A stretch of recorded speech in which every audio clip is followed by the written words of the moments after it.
नमस्कार दोस्तों। कुछ सिद्धांतों के अनुसार ब्रह्मांड रियलिटी के हायर प्लेन पर एक स्मॉल एंटिटी के रूप में मौजूद है। सीधा सीधा बोले तो ब्रह्मांड एक ब्लैक होल के अंदर मौजूद है। वैसे आप लोगों को क्या लगता है, क्या हम सभी एक ब्लैक होल के अंदर रह सकते हैं? आज की इस वीडियो में हम सबसे विचित्र कॉस्मोलॉजिकल थियरीज में से एक पर करीब से नजर डालेंगे।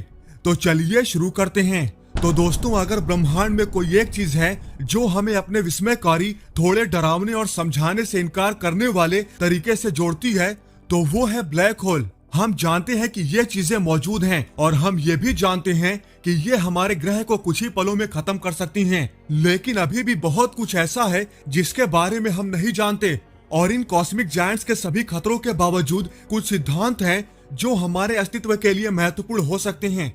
सोचो कि क्या होगा अगर हम एक ब्लैक होल में रह रहे हैं। दोस्तों, वैज्ञानिकों ने लंबे समय से सोचा कि हमारा ब्रह्मांड ऐसा क्यों है, और ब्रह्मांड को समझने की कोशिश करते समय विचार करने के लिए उनके पास इतनी सारी चीजें हैं कि ये एक चौंका देने वाला प्रोसेस लग सकता है। लेकिन हमें जिन आंसर्स की जरूरत है उनमें से कई संभवतः हमारे ब्रह्मांड के सबसे गहरे, सबसे अंधेरे, सबसे रहस्यमय गड्ढों में पाए जाते हैं, और वो है ब्लैक होल। ब्लैक होल ढह चुके तारों के अवशेष होते हैं। वे अंतरिक्ष के इतने डेंस क्षेत्र हैं कि वे चारों ओर मुड़ जाते हैं, अपने सामने सब कुछ डिस्टॉर्ट कर देते हैं। इतना डेंस कि कोई भी चीज जो बहुत करीब जाने की हिम्मत करती है, यहाँ तक कि प्रकाश भी, वो बच नहीं पाते।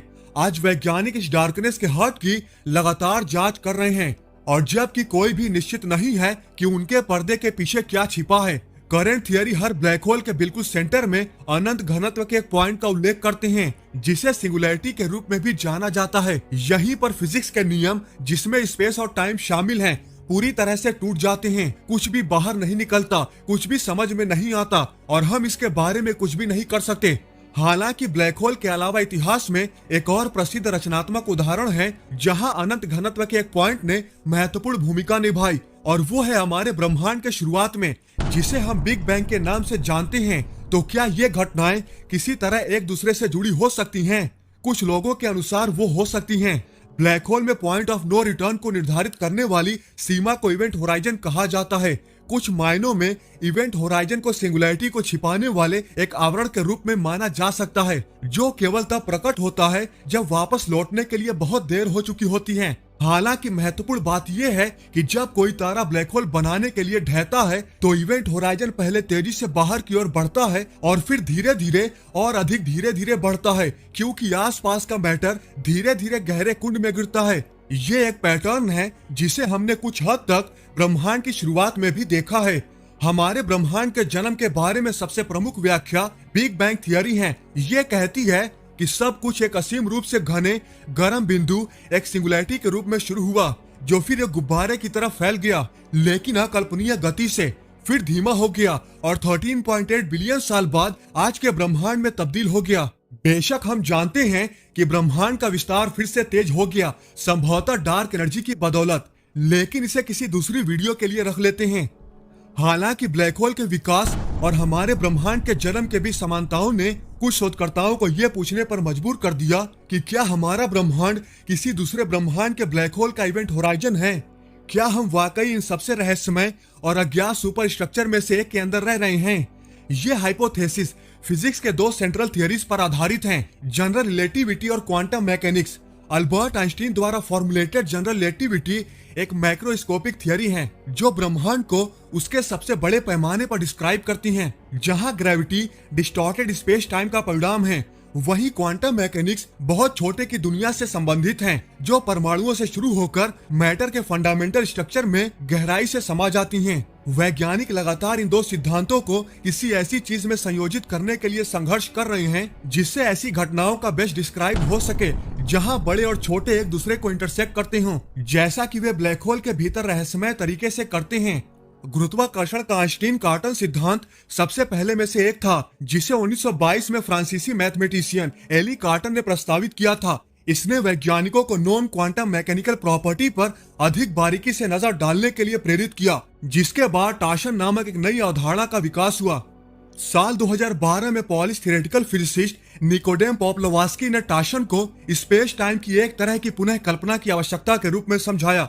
हम जानते हैं कि स्पेस टाइम कर्व है, लेकिन अगर हम इसे एक चौड़े तल के बजाय एक पतली रॉड के रूप में कल्पना करते हैं तो टॉर्शन के जरिए ये मुड़ भी जाता है, और जब ऐसा होता है तो कई तरह के अन्य अजीबोगरीब चीजें भी सामने आ सकती हैं।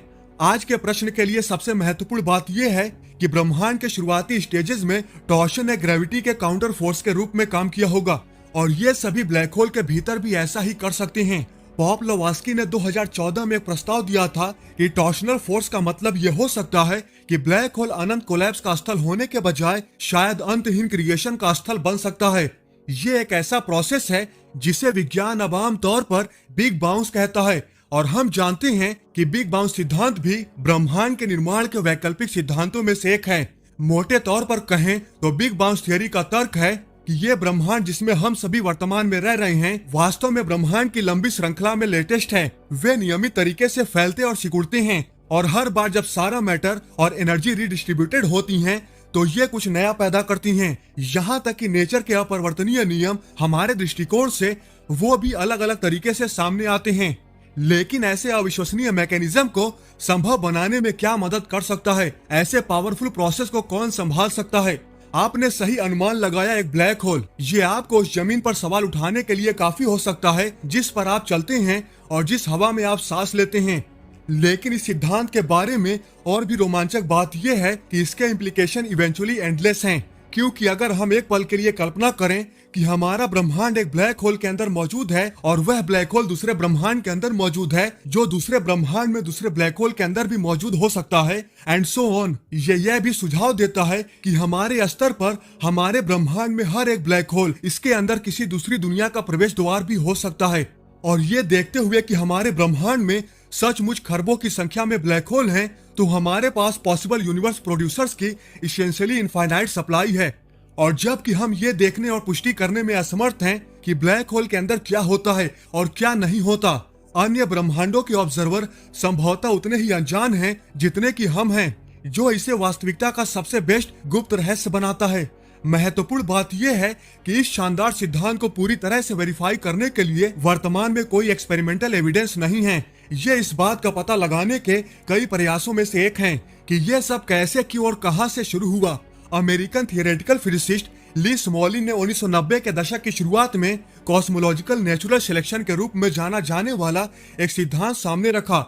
ये न केवल ये सुझाव देता है कि ब्लैक होल नए ब्रह्मांडों के द्वार की तरह काम कर सकते हैं, बल्कि ये भी कि उन ब्रह्मांडों को स्वाभाविक रूप से उस ब्रह्मांड द्वारा आकार दिया जाता है और परिपूर्ण किया जाता है जिसमें उनके ब्लैक होल निर्माता रहते हैं।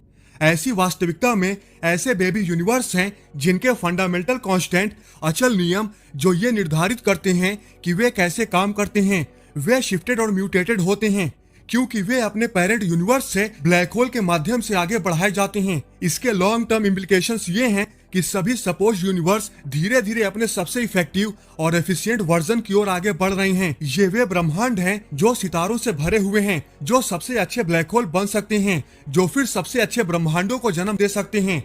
फिर भी कॉस्मोलॉजिकल नेचुरल सिलेक्शन केवल एक विचार है और इस पर उचित रूप से सवाल उठाया जा सकता है, क्योंकि आधुनिक विज्ञान का तर्क है कि ब्लैक होल से इंफॉर्मेशन नष्ट नहीं हो सकती। इससे इस बात पर संदेह पैदा हो गया है कि क्या ब्रह्मांड में म्यूटेशन हो सकता है। लेकिन वास्तव में चाहे जो भी हो, हम नहीं जानते कि ब्लैक होल के अंदर क्या है, और इसलिए हमारे पास ये साबित करने का कोई वास्तविक तरीका नहीं है कि हम खुद ब्लैक होल के अंदर नहीं हैं। वैसे आप लोग इस बारे में क्या सोचते हैं, हमें कमेंट करके जरूर बताएं। तो दोस्तों, आज की इस वीडियो में बस इतना ही। आई होप आपको ये वीडियो जरूर पसंद आई होगी। अगर आपको ये वीडियो पसंद आई है तो लाइक और शेयर करना न भूलें, और ऐसी ही इंटरेस्टिंग वीडियो देखने के लिए हमारे चैनल को सब्सक्राइब करना तो बिल्कुल भी ना भूलें। तो मिलते हैं नेक्स्ट वीडियो में। जय हिंद।